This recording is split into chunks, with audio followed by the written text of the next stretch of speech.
जय श्री कृष्णा, राधे राधे। आज हम ज्येष्ठ मास महात्म्य के 28वें अध्याय का श्रवण करेंगे, जिसमें हम ज्येष्ठ मास स्नान महात्म्य के बारे में जानकारी प्राप्त करेंगे। इसके पहले की 27 दिन की कथा की वीडियो मैंने अपने चैनल की प्लेलिस्ट में अपलोड की हुई है, वहां से आप इन कथाओं का श्रवण कर सकते हैं। मैं इस वीडियो की डिस्क्रिप्शन में भी उनके लिंक दे दूंगी, वहां से भी आप उन सभी कथाओं का श्रवण कर सकते हैं।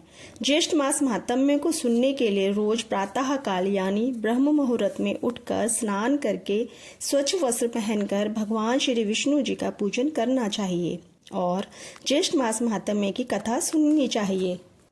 मैं आपको प्रतिदिन प्रति अध्याय के हिसाब से 30 अध्यायों का श्रवण कराऊंगी। आइए अब कथा को प्रारंभ करते हैं। पिछले अध्याय में हमने सुना था कि ऋषियों ने स्कंद जी से पूछा कि फिर सावित्री ने क्या किया। तब स्कंद जी बोले कि सावित्री के अद्भुत तेज के कारण यमराज जी स्वयं सत्यवान को लेने आए थे। उसके बाद सत्यवान की देह से आत्मा को निकालकर यमपुरी को ले जाते हैं, तो सावित्री भी उनके पीछे पीछे चल देती है। फिर यमराज जी कहते हैं, तुम लौट जाओ और जाकर अपने पति की पारलौकिक क्रियाकर्म को करो। तब सावित्री कहती है कि आप धर्म की बात करते हैं, आपका दर्शन कभी निष्फल नहीं जाता है और कुछ कदम साथ चल लेने से मित्रता बनती है। तब यमराज जी उससे बहुत प्रसन्न हुए और उससे वर मांगने के लिए कहा, तो वह अपने सास ससुर के लिए नेत्र व राज्य और अपने पिता के लिए 100 पुत्रों की मांग करती है और अपने पति का जीवन वरदान स्वरूप मांगती है। फिर यमराज की प्रदक्षिणा करती है। धर्म राज्य के वरदान से उसका पति जीवित हो जाता है। सास ससुर के नेत्र व राज्य मिल जाते हैं, उसके और उसके पिता के 100 पुत्र हो जाते हैं। अब आगे की कथा प्रारंभ करते हैं, जिसमें हम ज्येष्ठ मास स्नान महात्म्य के बारे में जानकारी प्राप्त करेंगे। स्कंद जी बोले कि हे विप्रगण, प्रथम लोक प्रसिद्ध वृंदारक नाम का ब्राह्मण हुआ। वह वेद शास्त्र का ज्ञाता, धनवान और अनेक भाई बंधुओं से युक्त था। उस ब्राह्मण के रूप और गुण से युक्त स्त्री थी, परंतु वह ब्राह्मण संतानहीन होने के कारण अत्यंत दुखी रहता था। उसने अपनी स्त्री देवसेना के साथ चिरकाल पर्यंत सुख भोग किया, परंतु वृद्धावस्था में पुत्रहीन होने के कारण अत्यंत दुखी हो गया। उसने संतान के निमित्त अनेक व्रत यथाविधि किए। जब वृद्धावस्था तक भी उस ब्राह्मण के कोई संतान नहीं हुई, तो वह अपने प्राण त्यागने के निमित्त बड़े भारी गहन वन में चला गया। वन में जाकर उसने भोजन और निद्रा का त्याग कर दिया। चौथे दिन वह ब्राह्मण विकलता के वश होकर उस वन में मूर्छित होकर गिर पड़ा। सब पर दया करने वाले भगवान उसके निश्चय को देखकर एक ब्राह्मण के रूप में उसके पास आकर यह वचन बोले कि हे ब्राह्मण, तुम कौन हो, कहाँ से आए हो और अपने प्राणों का त्याग क्यों करते हो। उस ब्राह्मण रूपधारी भगवान के वचन सुनकर वृंदारक ब्राह्मण ने अपना सब वृतांत कहा।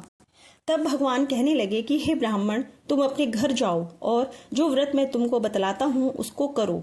ज्येष्ठ मास के आने पर जितेंद्रिय होकर प्रतिदिन सूर्योदय के समय स्नान करो। 1 मास तक ब्रह्मचारी रहकर हविष्यान भोजन करो।